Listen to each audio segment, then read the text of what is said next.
Good morning, students, and welcome back to the class. In the previous class, we were discussing the third chapter, that is plant kingdom. Continuing with the same chapter, today we will discuss about the alternation of generation. Okay, which we have already learned that there is alternation of this diploid sporophytic generation with that of the haploid gametophyte generation. Okay, this alternation of generation is nothing but diploid spore producing this sporophyte stage is alternated by haploid gamete producing gametophyte stage. Okay, so alternation of generation is nothing but here what happens, the diploid spore producing this sporophyte stage is alternated, okay, by a haploid gamete producing the gametophyte. So the gametophyte stage, that is called as a alternation of generation. Okay, and different plant groups exhibit different types of this alternation of generation. So there are three types of alternation of generation. So first one is a haplotic cycle. Here what happens, haploid gametophyte, it is a long lived, because you see the name itself tells haplotic cycle. That means here haploid gametophyte stage is long lived one.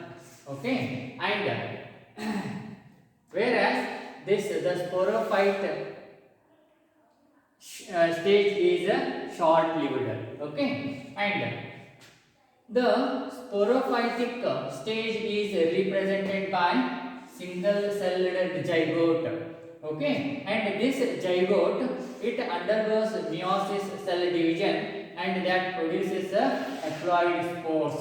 Okay, and this haploid spores, they undergo mitosis cell division and they produce the gametophyte.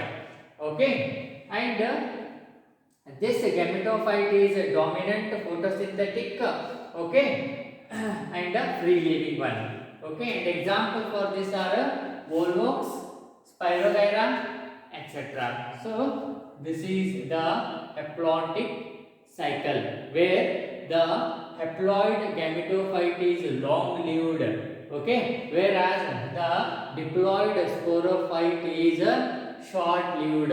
Okay, so that is the haplotic, what is that cycle. And next is a diplotic stage.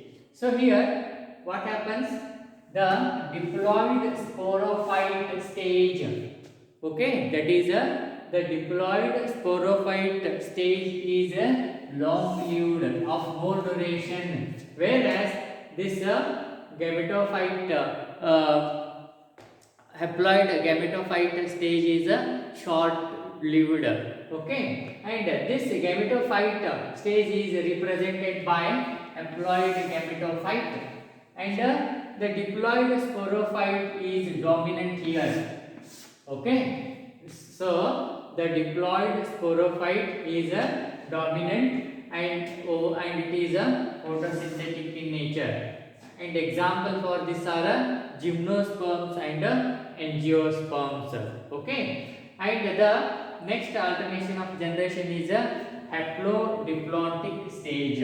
Okay, so here haplodiplotic stage, here the haploid gametophyte stage and the diploid sporophyte stage, they have a same duration. You see here in haplodiplotic stage, this haploid gametophyte stage and diploid this sporophyte stage, they are having the same duration. Okay, whereas in case of this haplotic cycle, this haploid gametophyte stage is a long duration, whereas in diplotic stage the diploid this sporophyte is a long duration or long lived. But in haplodiplotic stage, both this haploid gametophyte and diploid sporophytic stage are of equal duration, same duration. Okay, and here both the phases are multicellular in nature. Okay, and the dominant independent photosynthetic stage is represented by haploid gametophyte. That means the haploid gametophyte stage is a dominant, independent and photosynthetic in this haplodiploidic stage. Okay, and example for this haplodiploidic stage are bryophytes and pteridophytes.